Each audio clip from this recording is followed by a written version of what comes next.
जय श्री हरि मित्रों, श्रीमद् भागवत महापुराण की इस यात्रा में आपका फिर से स्वागत है। आज हम प्रथम खंड के प्रथम स्कंद की 6वें अध्याय का अध्ययन करेंगे, जिसका नाम है नारद जी के पूर्व चरित्र का शेष भाग। पिछले अध्याय में हमने नारद जी के पूर्व जन्म के शुरुआत की कहानी सुनी थी। अब आगे हम सुनते हैं। श्री सूत जी ने कहा, शौनक जी, देव ऋषि नारद के जन्म और उनकी साधना की बात सुनकर व्यास जी ने यह प्रश्न किया। व्यास जी ने नारद जी से पूछा, नारद जी, जब आपको ज्ञानोपदेश करने वाले महात्मगण वहाँ से चले गए, तब तो आपकी अवस्था बहुत छोटी थी। आपने अपनी उम्र कैसे व्यतीत की और मृत्यु के समय किस विधि से अपने शरीर का त्याग किया? और काल तो समय के साथ सब नष्ट कर देता है, तो पूर्व जन्म की स्मृति आपकी नष्ट क्यों नहीं हुई, कृपया समझाइए। तो नारद जी ने कहा, मुझे ज्ञानोपदेश करने वाले महात्मगण चले गए थे। उसके बाद इस प्रकार मैंने कुछ अपना जीवन व्यतीत किया। मेरी अवस्था बहुत छोटी थी। मैं अपनी माँ का इकलौता लड़का था। मेरी माँ मूढ़ थी और दासी थी, यानी उनकी बुद्धि ज़्यादा अधिक कुशल नहीं थी और वह किसी के अधीन दासी थी। उनके सिवा मेरा कोई सहारा नहीं था। हम दोनों एक दूसरे को बहुत स्नेह करते थे और एक दूसरे को स्नेह पास से जकड़ रखा था। जैसे कठपुतली नाचती है नचाने वाले के हाथों में उसकी डोर होती है, वैसे ही भगवान हमें अलग अलग परिस्थितियों से गुजारते हैं। मैं भी अपनी माँ के स्नेह बंधन में बंधकर उसी ब्राह्मण बस्ती में रह रहा था। मुझे दिशा देश काल के संबंध में कोई जानकारी नहीं थी। एक दिन की बात है, मेरी माँ गौ दूहने के लिए रात्रि के समय घर से बाहर निकली। गौ दूहने के लिए मतलब गाय का दूध निकालने के लिए। रास्ते में उनका पैर सांप से छू गया। उस बेचारी को सांप ने डस दिया। सांप का भी क्या दोष, काल की प्रेरणा ही ऐसी थी।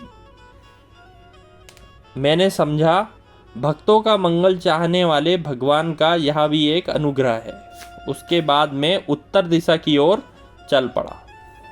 उस मार्ग में मुझे अनेकों धन धान्य से संपन्न देश नगर, अहीरों की चलती फिरती बस्तियां, खाने खेड़े, नदी पर्वत के तटवर्ती पड़ाव, वन उपवन, वाटिकाएं, रंग बिरंगी धातुओं से युक्त पर्वत दिखाई पड़े।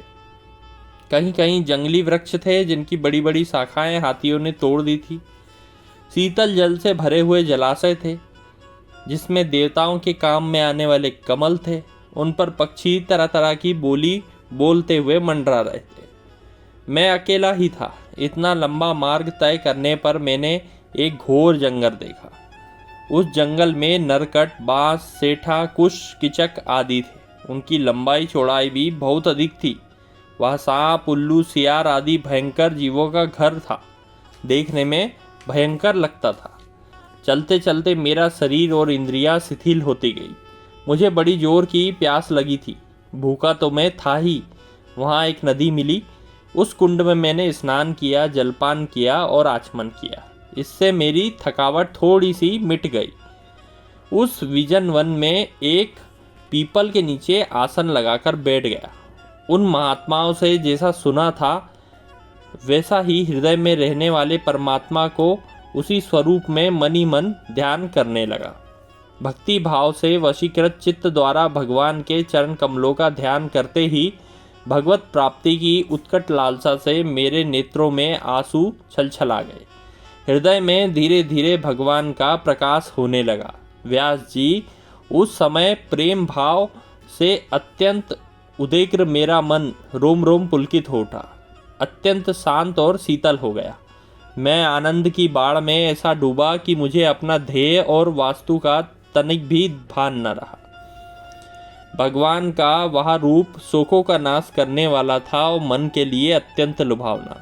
सहसा उसे ना देखकर मैं विकल हो गया, अनमना सा होकर आसन से उठ गया।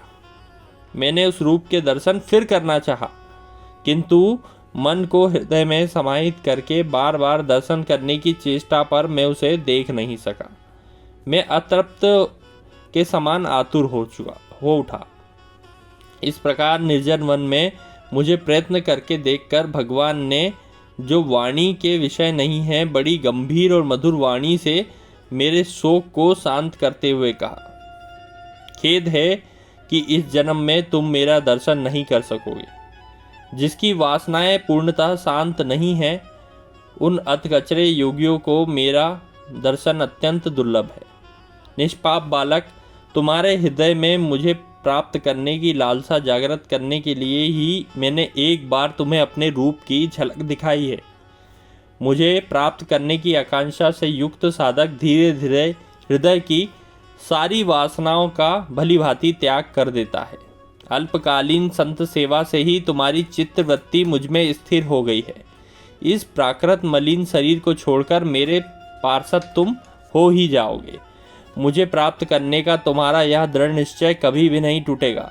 समस्त सृष्टि का प्रलय हो जाने पर भी मेरी कृपा से तुम्हारी स्मृति बनी रहेगी। आकाश के समान अव्यक्त सर्वशक्तिमान महान परमात्मा इतना कहकर चुप हो गए। उनकी कृपा का अनुभव करके मैंने उन श्रेष्ठों से भी श्रेष्ठतर भगवान को सिर झुकाकर प्रणाम किया। तभी से मैं लज्जा संकोच छोड़कर भगवान के अत्यंत रहस्यमय मधुर नामों की लीलाओं का कीर्तन करने लगा। स्पृहा और मदमत्सर मेरे हृदय से पहले ही निवृत्त हो चुके थे। मैं आनंद से काल की प्रतीक्षा करता हुआ पृथ्वी पर विचरने लगा। व्यास जी, इस प्रकार भगवान की कृपा से मेरा हृदय शुद्ध हो गया, आसक्ति मिट गई और मैं कृष्ण परायण हो गया। कुछ समय बाद एकाएक बिजली जैसे कौन जाती है, मेरी मृत्यु आ गई। मुझे शुद्ध भागवत पार्षद शरीर प्राप्त होने का अवसर आ गया था। मेरे सारे प्रारब्ध कर्म नष्ट हो गए, पंच भौतिक शरीर नष्ट हो गया। कल्प के अंत में जिस समय भगवान नारायण ने एकार्णव प्रलयकालीन समुद्र, एकार्णव का अर्थ प्रलयकालीन समुद्र के जल में शयन करते हैं, उस समय उनके हृदय में शयन करने की इच्छा से इस सृष्टि को समेटकर भगवान ब्रह्मा जी जब प्रवेश करने लगे, तब उनके श्वास के साथ मैं भी उनके हृदय में प्रवेश कर गया। 1 सहस्त्र चतुर्युगी बीत जाने पर जब ब्रह्मा जी जागे, उन्होंने सृष्टि की इच्छा की। तब उनकी इंद्रियों से मरीच आदि ऋषियों के साथ मैं भी प्रकट हो गया। तभी से मैं भगवान की कृपा से बैकुंठ आदि तीनों लोकों में अंदर बाहर बिना रोक टोक के विचरण कर सकता हूँ। मेरे जीवन का व्रत भगवत जन अखंड रूप से चलता रहता है। भगवान की दी हुई स्वर ब्रह्मा से विभूषित वीणा पर तान छेड़कर मैं उनकी लीलाओं का गान करता हुआ सारे संसार में विचरण करता हूँ। मैं उनकी लीलाओं का गान करता हूँ, तब वे प्रभु जिनके चरण कमलों से समस्त तीर्थों के उद्गम स्थल है, जिनका यशोगान ही मुझे अधिक प्रिय लगता है, बुलाए हुए की भांति तुरंत मेरे हृदय में आकर दर्शन दे जाते हैं। जिन लोगों का चित्त निरंतर विषय भोगों की कामना से आतुर हो रहा है, उनके लिए भगवान की लीलाओं का कीर्तन संसार से पार जाने का जहाज है। यह मेरा अनुभव है। काम और लोभ की चोट से बार बार घायल हुआ हृदय श्री कृष्ण की सेवा से प्रत्यक्ष शांति का अनुभव करता है। यम नियम आदि योग मार्गों से भी वैसी शांति नहीं मिल सकती। आपने जो कुछ मुझसे पूछा था, पिछले जन्म का जीवन काल और साधना का रहस्य मैंने आपको बता दिया। श्री सूत जी कहते हैं, शौनक आदि ऋषियों, देवर्षि नारद जी ने व्यास जी से इस प्रकार कहकर जाने की अनुमति मांगी और वीणा बजाते हुए स्वच्छंद विचरण करके वे चल पड़े। आह, ये देवर्षि नारद धन्य है, क्योंकि ये भगवान की कीर्ति को अपनी वीणा पर गा गाकर स्वयं तो आनंद मग्न होते ही हैं, साथ ही इस पूरे ब्रह्मांड को भी आनंदित करते रहते हैं। इस प्रकार हमारा 6वां अध्याय भी समाप्त होता है।